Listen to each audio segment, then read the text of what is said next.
चंद्रकांत सोनवणे. माझ्या शाळेचे नाव एम.डी. काळे English medium public school Tandalwadi.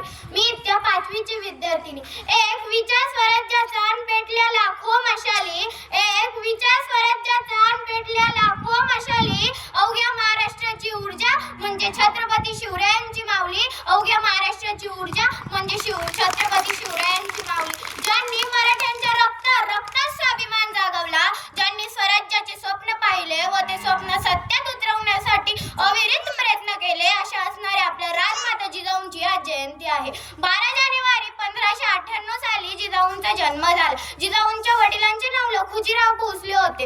लहान वयातच जिजाऊंचे लग्न शहाजीराजांशी झाले. जाधव व भोसले या दोन्ही घराण्यातल्या पराक्रमी परंपरा जिजाऊंकडे होत्या. मराठे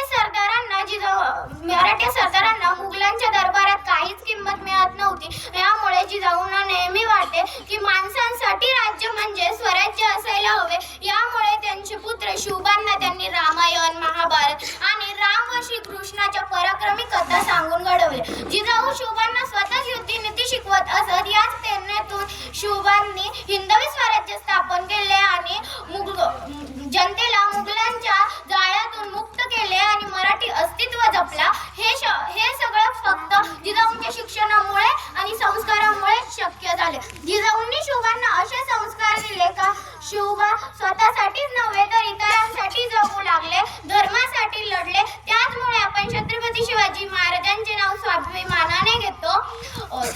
छत्रपती शिवाजी महाराजांसाठी आणि आपल्यासाठी जिजाऊ एक आदर्श व प्रेरणाच आहे. जिजाऊंसारखे संस्कार प्रत्येक आई आपल्या मुलाला देत असेल तर प्रत्येक घरात एक छत्रपती शिवाजी महाराजांसारखा पुत्र घडे.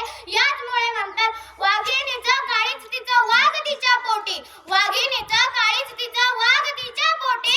स्वराज्याचा ध्यास म्हणे जगदंब जगदंब तिच्या ओठी, स्वराज्याचा ध्यास म्हणे जगदंब जगदंब तिच्या ओठी. धन्यवाद. जय जिजाऊ, जय शिवराय.